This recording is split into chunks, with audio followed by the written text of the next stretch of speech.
Well, hey there, driven woman entrepreneur, and welcome back to the podcast for today's guest expert interview.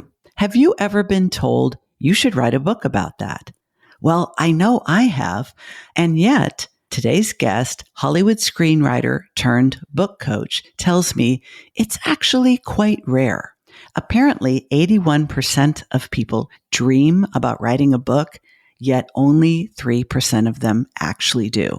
And according to Kim, writing a book is a transformational experience because it requires you to dig deep and ultimately let go of what you think your book should be about so that the actual book can emerge. Now, Kim is a book coach to high achievers and bestsellers, and we are going to talk today about what it actually takes to go from dreaming to doing and the transition and transformation that it requires for you to go from just thinking about it to actually doing it. She confronts me in this interview in a very important way because I am one of those people who say, I would love to write a book. In fact, many of the amazing women I have interviewed on this podcast, including Kim, are published authors. So why am I still on the fence? Well, we're going to get into that and so much more. So if you are an aspiring best-selling author right along with me, you owe it to yourself to lean in and listen up to this interview. And please stay all the way to the end. And if you know someone who's in the same boat, share this with her. Here we go.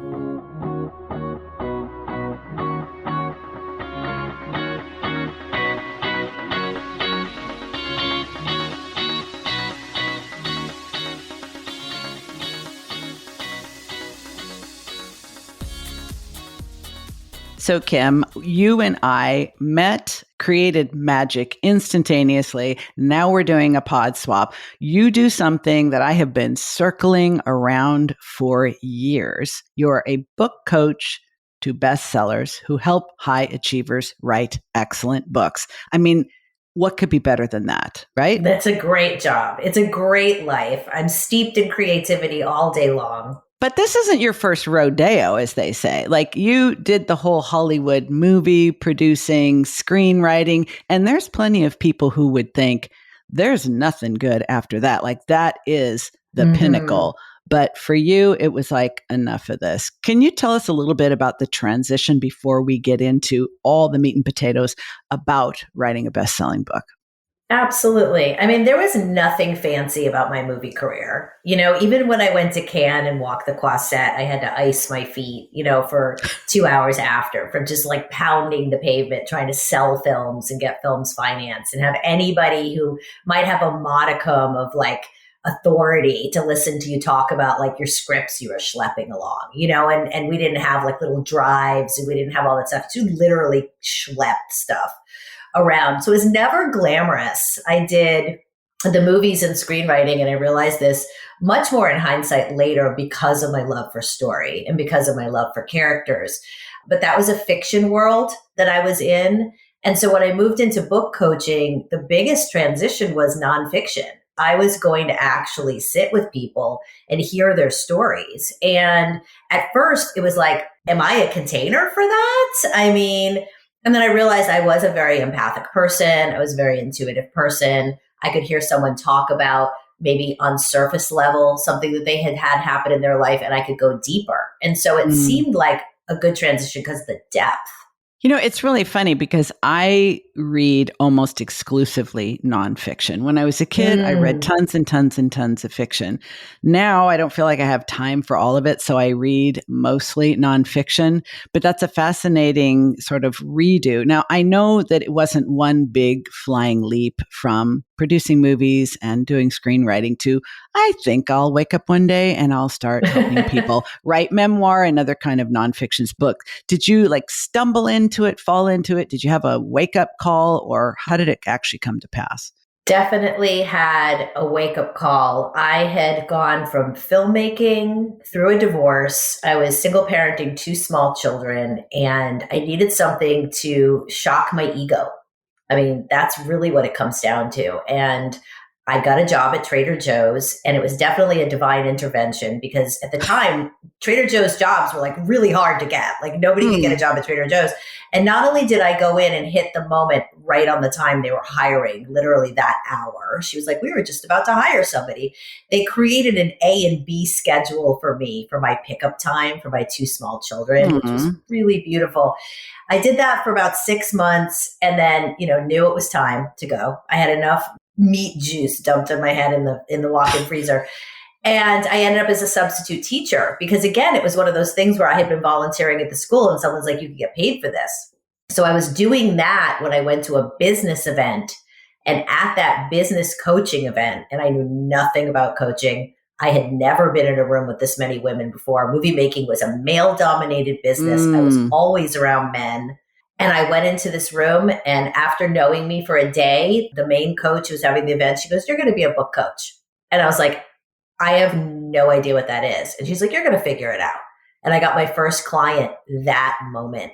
A woman stood up in front of 250 other women and said, I'll hire you. And she did. Oh my goodness. Yeah, my friend Gail, she just actually put out her book this past year. It was a long journey. I've been a book coach for 8 years. I met her 8 years ago, and she had all these like crazy crises in her life. And she just put out her book, Money, Come Dance With Me, last year. And it's a beautiful book. Oh my goodness. It's funny, something that we chatted about when you interviewed me for your podcast, which has the fabulous, fabulous title, You Should Write a Book About It. And I believe you've trademarked that. Smart girl. Yes. I mentioned to you that over the years, when I would tell little snippets of my personal journey, people would say, wow, you should write a book about that.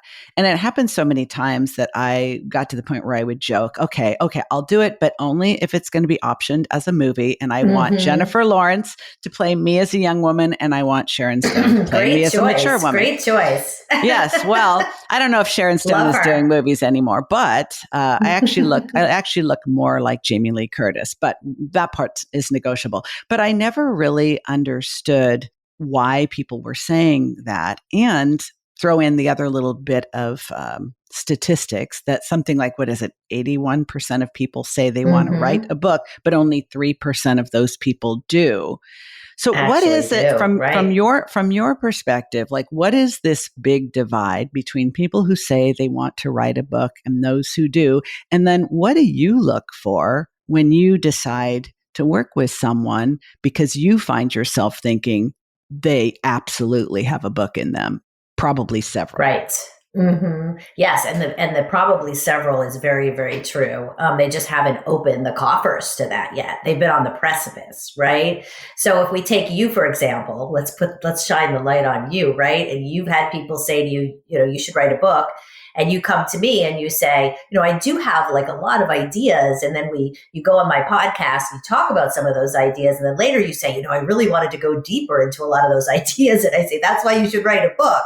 It's that there's more below the original surface idea. There's some people that might just have one idea and there's really no depth to it. It's just a surface. It could be like an essay or a quick article or a post on LinkedIn, right? But then there's other people that really have so many more subterranean levels to go on that topic. They've either lived that topic to such an extent that it embodies them, and they have so much to share about it in such a unique way. And I think when they hear you should write a book about that from other people, those people are hearing those discrete, unique words that person is saying, and they don't even realize it, right? Because the light has to come on for you. I mean, my brand is a lighthouse for a reason. Oh, wow. I was going to ask you why that's your logo. Yeah. The light has to go. It's not enough just to have the house. The light has to go on. Yeah. The light has to go on. You have to be willing, once you take that step to write the book, you then have to go through that transformation from, I'm really scared, I'm going to become an author, to the author identity you now take on, that you're serving readers. So now that lighthouse needs to sweep over lots of people, not just you, and you become sort of the lighthouse commander. I don't know what it is. It like a lighthouse commander? What is I don't know. captain? I don't know. You and I are both fond of made up words. That works for me. I could go with lighthouse commander. Sure, let's do that. Official. Sounds official. Kind of sexy. That would be like a sexy image, like a guy. Anyway, we're not going to go there. But you tend to work with people who are experts, right? They know their stuff. Yes. And they have stories. Now, I have to ask you this because I have worked with a couple of book coaches and not produced a book. Right. And they were one was an online program, kind of a DIY thing. Which I hate. I didn't DIY. I didn't do it on my own. And then there was a big group program, and I didn't do that one either. Yeah. Because I think, what you and I have chatted about is that you're exposing yourself in a way that is different than anything else you've ever done. Listen, I'm a talker, right? I can talk all day long. And even though a lot of the things I say on this podcast, and they are out in the world, people can capture them now or well into the future. There's something about writing a book that feels so different. For me, I bet you hear that from a lot of people. What is that thing? Like, people can be public speakers, they can be keynote speakers, they can be podcasters, they can be journalists. What is it about a book that really requires a transformation of your identity? Well, when you're out talking all the time, right? So like, I'm a talker as well. And I've really been learning in the last couple of years to be a better listener and to really hear. And that comes when you're writing. So when you're writing, you're actually quieting the F down and you're actually listening to what's really going on in your head versus all the like emoting you're constantly doing, like as a speaker or as a talker. And so when you're writing, you're like in this new sort of space that's kind of uncomfortable, and you're starting to tap into a lot of that subconscious material that's been hidden in the back of the brain by all the show and the glow, right? And now we're like stripping it down, and you're like, it's just you and the page, right? And so it's very vulnerable. It's very honest. You make discoveries about yourself that you hadn't really known were to be true. A lot of what I discover about myself, I do through writing, because I'm also a writer and I'm also an author. And, I think that a lot of the clients that come to me have not written very much. They might have written for sales, or they might have written as academics. So they're nervous because they're like, what's this creative writing business? And very soon into it, at least through the first draft, they start to own that authorship. They start to be like, that wasn't so bad. Like, that was pretty, that chapter was pretty good, huh? And I love seeing that. Love it. You say something on your website that I have to tap into. Okay. Letting go. No, come on. Come on. We're already besties. It's just me. You got nothing to be afraid of. It's because it's very prominent. I think it's on your homepage. Letting go of what you thought your book should be about is one of the greatest gifts you can give a reader. Now, there's more to it, but that's the most important thing. And I think that sounds both exciting and scary. What do you mean by that statement? If you want to go just do an ebook, or you want to do a little one and done thing in some kind of program or whatever, you can just go vomit that out and use it as whatever, a lead magnet.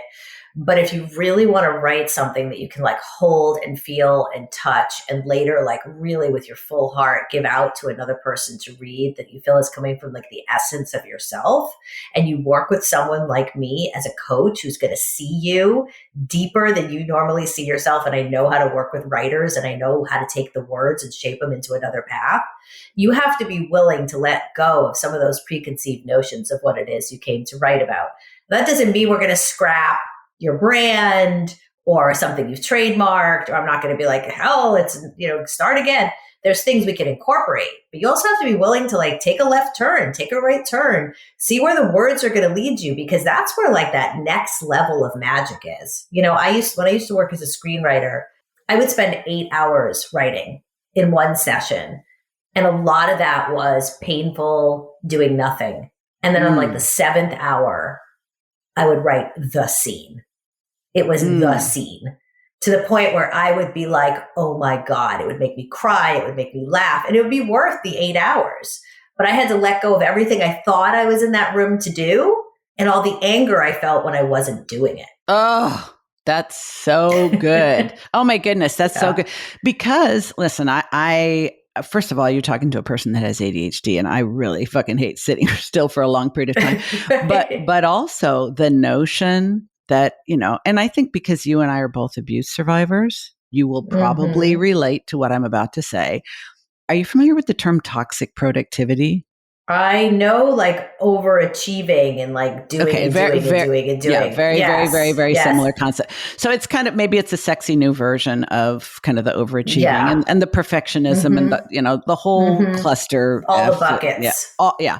But it's basically our internal sense of having to, in a way, prove our existence or our worth, our value by working hard and getting a lot done. And just this idea that I'm going to sit for 8 hours and maybe I'll shit out like an hour's worth of pure gold, but then those other 7 hours are like gone for good. That's some real mindset magic that you must do to convert the 8 hours into 1 hour of magic and 7 hours of shit. Because most people like me be like, no, I want 8 hours of gold. It just doesn't work that way, does it? And that does not work for my book clients. So my book clients maybe have 8 hours total to write that week. And so a lot of nonfiction, you can do a lot faster. Like, you'll have an outline and it's about you.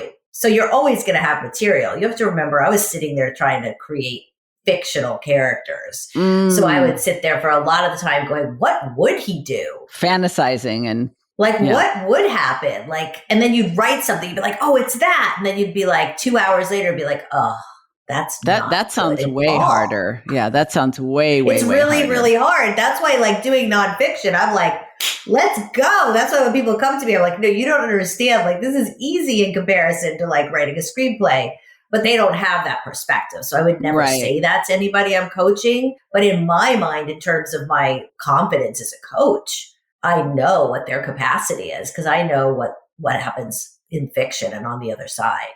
This makes so much sense. So I already know that a book, for if you are an expert, you're a coach, you're a consultant, you are a speaker, you are a trainer, you have a personal brand, whatever it is, gives you visibility. It gives you credibility. I've heard a lot of people refer to a book as a calling card. I've had plenty of people tell me people don't even have to read the book to associate you as being a more valuable, more desirable, having more authority. Like, just knowing you are a published author does all that for you, even if they never read the book. But are you one of the people who believes everyone should write a book? Everyone has a book in them, or like, okay, I see you shaking your head. Okay, good. No. Because I hear that and I'm like, no, I don't, I'm not going for that. So what are your thoughts about that? If you don't think everyone should write a book, who should? Yeah, I mean, going to what you said just prior to that, in terms of the calling card and the authority, I disagree with that statement. When I first started book coaching and I needed a sales pitch, that was the one that was handed to me. You tell people, because that's what everybody says, Kim. Well, that's what everybody says, and I can't sell that anymore because I've been doing this too long. And here's what I have to say about that: that only matters if you write a good book. And that only matters if you have a good marketing platform. And that only matters if you're good at promoting yourself. Go on Amazon and see the zillion books that are on Amazon that no one is going to ever read. Do you think it matters that those people wrote them? No, it means poop. It doesn't matter if someone wrote a book unless it's something you actually want to tangibly. I've been handed books at conferences that are like book door stoppers. I've said to people, don't save your book. I don't want it. Not to be like not to be like so up in all that. It's just, I can tell by the way it feels. I can tell by the size. I can tell by just the energy of the book, the way, the title, that it's just been this quickie, burn it out. I'm going to have a calling card. I'm going to be a speaker. I obviously don't have a strong opinion about this. I'm going to burn it out. I'm going to be... if you're going to come work with me, you're going to write something that has legs, that can go out into the marketplace, that you really can use as like, I'm an author. So you wouldn't just take somebody as a client if you wouldn't feel proud to help bring their book into the world? Okay, so now you're talking about like subjective. I have no way of knowing if a book is going to be successful. All I know is the energy of that client. So if they come to me and they're open and they're ready and they're on fire and they have lots of ideas and they understand that this is going to be a long game and they have a business model they want to wrap around the book, even if they don't know all those things, I'm going to illuminate them to those things. They're willing to invest in themselves. I see a successful model in them. I have talked to people on the phone who've tried to say, well, they try to say, well, can I just do it, fast? And can I just do this? And can you show me? They want like the magic pill. And oh there's my God, no magic pill. Girl, do you know I recorded an entire episode of this podcast with the title, There Is No Magic Pill? I shit you not. Just a couple of months ago. Just do the work. But you're right. So I had a follow-up question, who should not write a book? But I'm kind of getting a feel that your answer would be... who should not write a book? Yeah. I can't tell you. That's too hard to say. I can only say that there are people that never will write a book. I've met them. They have zero interest. So if you're someone who's like, I want to write a book, people keep telling me I should write a book, I can't stop thinking about the book, and you think that that's not an indication you should, you 100% should. But there are people out there that literally will never think about writing a book, and they're okay with that. Just like I probably will never really play golf, and I don't care. I guarantee you I will not. Even though I tried, it was fun. No, it does not look fun at all. To me, it's like I really play golf. At the risk of offending anybody listening who loves golf like religion, golf? Like hitting a little ball with a stick and then riding around in a cart, I just no. Sorry. It just doesn't sound that fun to me. I don't know. Not for me. But okay, I have a couple really good questions. Well, I think they're good questions because I'm having them and I want to know the answers.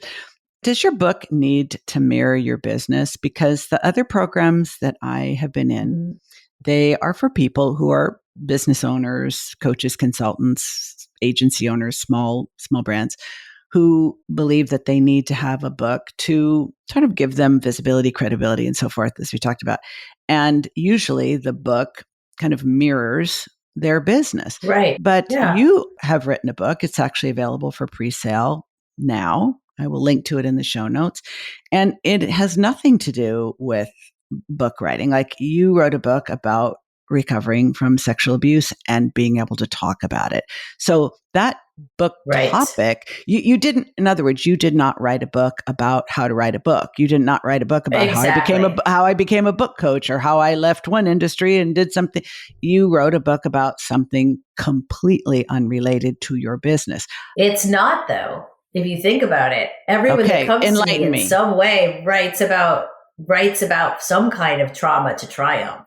There is always some kind of trauma to triumph story. And I'm using trauma very loosely. Right. But whether someone writes a memoir, someone writes a memoir that is about, could be about how they got into their business, right? And all the life philosophies that they've learned through the process of what they've been through, right? So my journey, talking about abuse denial specifically, is for people that are waking up in their 40s and 50s and realizing, oh my God, like I behaved in one way because I thought I was something else. And now I'm realizing what I was behaving on, like the course of my life.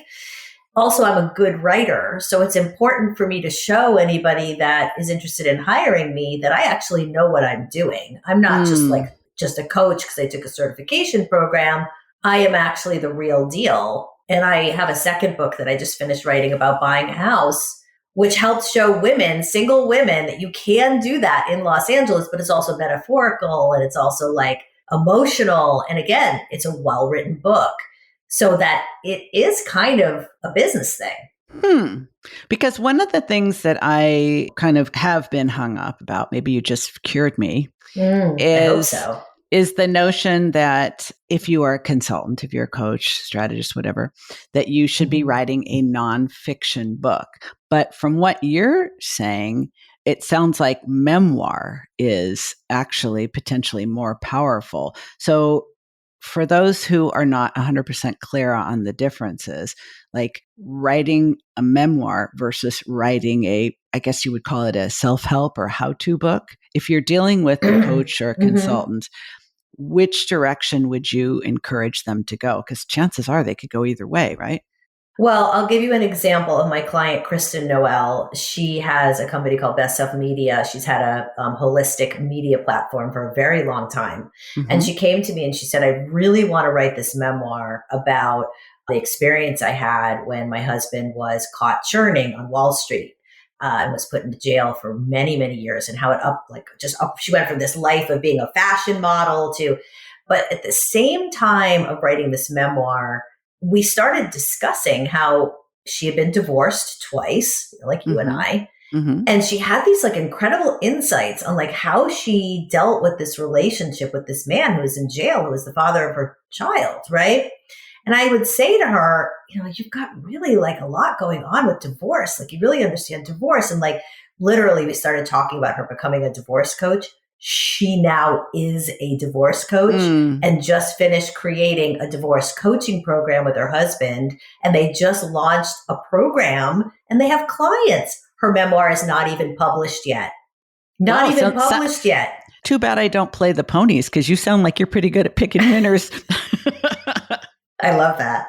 So, and she will publish the memoir because you see it, you understand now the memoir supports the business. But there wasn't even a business before she wrote the memoir, but she had a business that was sort of like going in that direction. So I think you have to be, if you want to write it, and I have another client who's actually writing a memoir about change as well from a family business. And that mirrors the kind of coaching she does for women in transition. So they do work together. They don't have to be so on the nose. They don't have to be like 12 steps to the da-da-da-da-da. You see those books and it's like, sometimes those work because they're selling something very, very, very specific. But I like the more storytelling narrative route. But I do work with people that don't just do that. They do actually have a brand and they have a model, and we make it the best version of that we can. Hey there, it's Diane, and I want to thank you for being a listener to the Driven Woman Entrepreneur podcast. But you do know that you can only learn so much and change so much in your business and life as a result of consuming content, which is why I'm really excited to announce that my signature framework, the Boss Up System, is now available as a one-on-one coaching experience. I will be launching the small group experience of the Boss Up Breakthrough in just a few months, but so many women I've been talking to had a very disappointing year for 2022, and they just don't want to wait, which is why I've decided to open up just a few spots to work with people through the Boss Up framework one-on-one. How to know if this is right for you and if this is the right time? Ask yourself this. If you started your business to create a profitable, right-sized offer that is rewarding and allows you to stand out and be sought after, but what actually has happened is that you are over-delivering and undercharging and just not reaching your ideal clients with the perfect offer you have for them, this may be exactly what you need. There are 9 stages in the framework that we work through together, which include an audit of your business to determine what is and isn't working. We set appropriate goals, identify the obstacles that have been holding you back, determine the difference in your business between value and worth, craft your unique offer, and address price, fears, and boundary issues that have prevented you from having the business you want, need, and deserve. So if that sounds right for you and you don't want to wait for the group, click on the link in the show notes to schedule your free consultation. Hey, you already know you like what I have to say and how I think. What if this is the year that you have my eyes and ears on your business and really help you move the needle. Click on the show notes and see if this isn't the right time for you. I'd love to see your name on my calendar. Now back to the show. It almost feels like the market is ready for something that's almost a hybrid, because I was a psychotherapist. I read tons of self-help books and recommended them to clients. And they have a formula, right? It's like 6 steps to freedom from anxiety, or, case studies, 50 ways to leave your lover, whatever it is. So you've got, and there's a very specific format and there are takeaways, but at the same time, memoir really leans much more heavily on the storytelling and on the personal narratives, and people do get lessons from that. So they do. I'm wondering do you ever help people write books where it's kind of part, I guess, self-help or how-to and part memoir? Is there a way to do both? A lot of my clients that write memoir have prescriptive, it's called prescriptive language, and they have it in there where they'll speak to the reader kind of in the midst of their story. Now, the publishing industry does not want to hear that you have a hybrid book, because to them, that translates to something difficult to market. So you're still going to have to call it a memoir. You're still going to have to call it self-help. And you can explain within the body of the book proposal, which you're using to sell the book, how your version of memoir goes into more prescriptive. And then they can explore that. But you're not going to be able to label it a hybrid. The New York Times came out with an article, I think it was about 3 or 4 years ago, that said that these new books on the market where I change, you change books, which is what you're talking about. It's like, well, here's my story and here's how I changed. And through my change, you can then change by extrapolating from my story and adhering it to your version. But that didn't change the way that publishers see the genre. Does that make sense? Yeah, it does. And also, I think what is also true, and I see what you do is very, very different. A lot of people are going towards self-publishing, and there are a lot of book coaches who help people self-publish, and they talk about how unfair, traditional publishing is, and how if you are a person who doesn't have a platform of a specific size, you're not Kim Kardashian, okay? Like, she could author a diary that's nothing but blank pages, and it would fly off the shelves. But for the average person who's not a household word, would there be times when it would be actually more advantageous for them to self-publish than try to get a deal with a traditional publisher when they have no platform? Right. I have a ton of clients that self-publish, and I help them go to great self-publishing providers. I also have a ton of clients that hybrid publish, which is a sort of blend of a traditional model of distribution and the time frame of hybrid.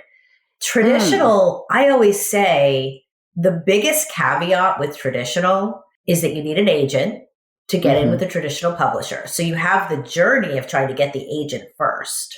That could take 6 to 8 months. When the agent then signs you on, now you're going to have a relationship with the agent, and they might want you to rework the book so that they feel confident, or the book proposal.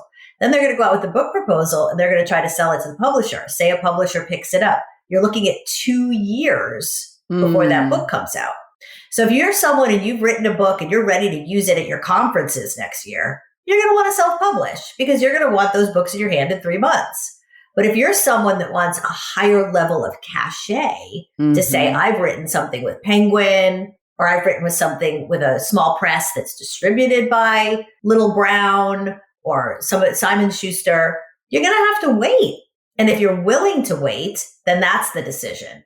So I think like the big buzz on the street is, oh, I'm not going to go with a traditional publisher because they don't give me any money anyway, and they're expecting me to have a big platform. I'm like, that's actually not the conversation. The conversation is actually timing.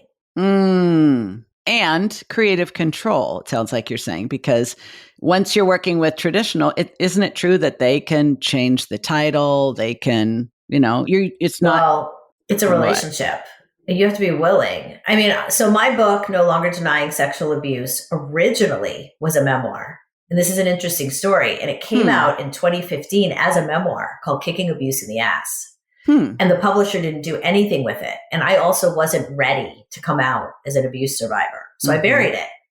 So then 2 years ago, a friend of mine said, whatever happened to your book? And I said, no. She goes, that was a really good book. That shouldn't have happened. And she said, you should find out what your publisher's doing. Talk about a miracle. I went home and that night pulled out the contract and it was in turnaround. I had 4 days to Get take the rights out. back. Sent a letter to the publisher, said, I don't want to be in bed with you anymore. I want my book back. They gave me the book back. Since I don't remember being in bed with you anyway, right? It was like crazy. And then I found who I'm with now, which is Right Life Publishing, who are a hybrid publisher, BQB. And let me tell you, they put me with an editor who, boy, did I get my comeuppance from all the people that I've tortured through book coaching. I got an editor who made me rewrite 75% of the book. Because we had to change it to self-help. So I had to like rejigger everything that was just memoir. We had to add exercises and takeaway moments and teach it because it needed to be for the reader. It needed to be for the abuse survivor that I needed to help heal out of denial. It really wasn't about me. You had to be ready for that transformation. I loved her. She was so hard on me. I mean, this just happened. Because the book's coming out February 7th, I had a lot of nights. I was up till 3 a.m. doing notes it was beautiful. Someone calling me out just like I do as a coach. What do you mean here? What are you talking about? What are you why aren't you going deeper with this? I don't understand. Are you sure you wanted to use this word? I was like, oh my God. Like at one point I was going to throw the computer across the room and I was like, Kim, just breathe. This person. And she kept saying to me, you are one of the best writers I've ever worked with. This is why I have to do this. That is powerful and transformative. And people have to be the right person. I always say, one of the reasons why I screen my clients so thoroughly before I invite them to work with me is that I want to be certain that I am the right coach for the right reason at the right time.